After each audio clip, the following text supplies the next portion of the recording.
Resolutions. We're going to be talking about resolutions for August 25th, 2011 freeholder meeting.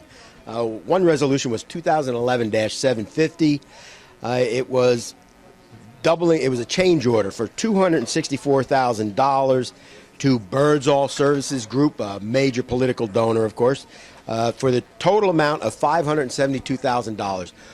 What this actually incorporates a good cause, only because Birdsall is supposed to be looking into energy efficiency of the mechanical and lighting parts of all the county buildings. So I guess I can't argue with what they're doing. I don't know about if the cost is true or not, but they're paying them $572,000. My question is, once this is done and all the energy savings recommendations is now initiated in the buildings, much like, better lighting ballasts, a better heating system, more efficient unit heaters, things like that may come out of his recommendations. But the question is, who's going to actually monitor those cost savings from the old electric bills to the new electric bills to see if it was worth paying the guy $500,000 for it? And if it wasn't, who's actually going to be accountable for this? The interesting part was Director Graziano of the Engineering and Public Works Division.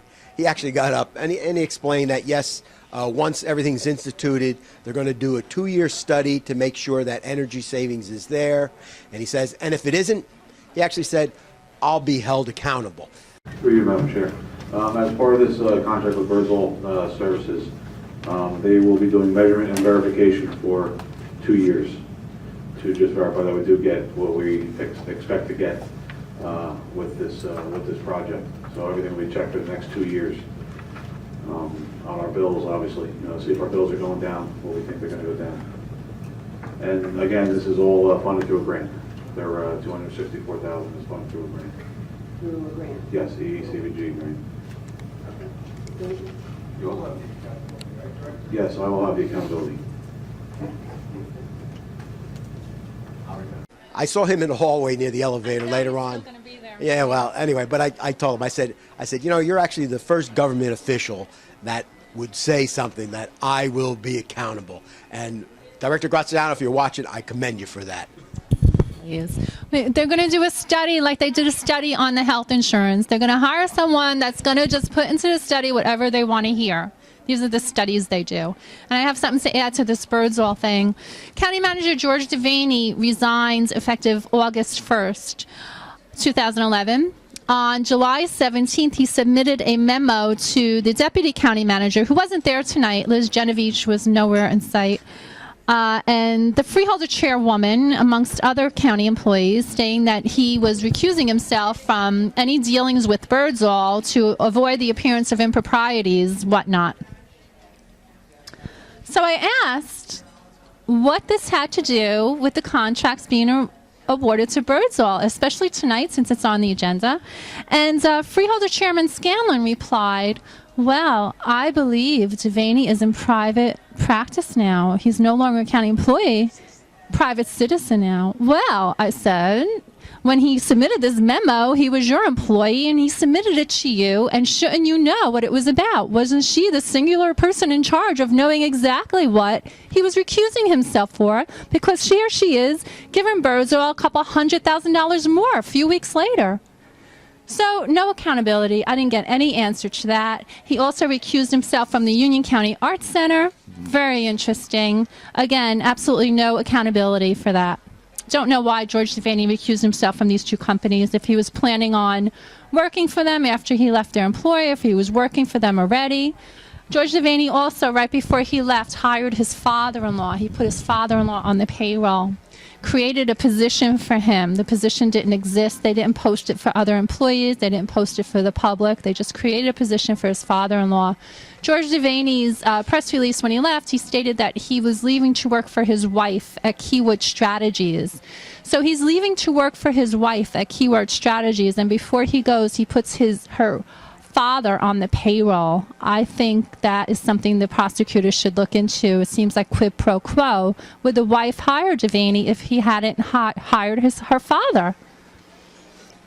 I mean, are we laughing about this because it's the father-in-law and the wife? If this was a cousin, a brother, or just a vendor, a county vendor, if I'm leaving my county job to go work for a vendor and, oh, wait, let me put your father on the payroll before I go, I think the prosecutor's office would have something to look into there. No reason why this shouldn't be looked into. It's very suspicious.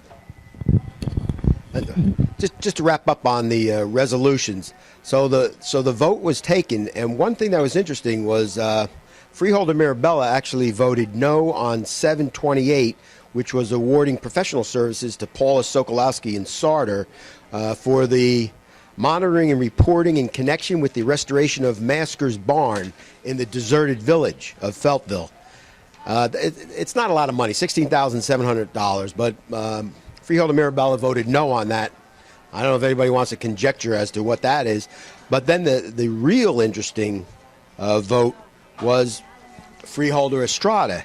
He actually abstained on 2011-764, which has to do with the Music Fest dates and the Love, Hope, Strength Foundation for the Music Fest Walkathon and other concessions. So that was interesting about him actually abstaining on that vote. Freeholder Estrada. He abstained on the Music Fest vote. And that was the one. My guess, I don't know, just to try to figure out why he abstained, because he's not going to tell you. Maybe he's on the board of Hope Strength Foundation. Oh, he's one of them? I don't know. Yeah, that's her guess, that Estrada may be on the local chapter board of it. My guess is maybe he's volunteering to work in the beer tent. I don't know, you know. I'm volunteering to work in the beer tent. Oh, yeah. Who's not going to want to volunteer in the beer tent? Oh, yeah, next year? which reminds me, actually, in the public comment at the very end of the meeting, I did ask, I said, how can you volunteer to work in the parking concession to collect the money? You know, because I volunteer a lot in Garwood. I'll be glad to volunteer the parking concession at Music Fest. Yeah, in fact, you know, the parking concession at the Union County Music Fest, if you're going to answer anything, how can I volunteer? I want to collect the money. I want to help collect the money at the parking concession. I want to volunteer. I have a great service of volunteering in Garwood. I would like to do it here. So that's my question.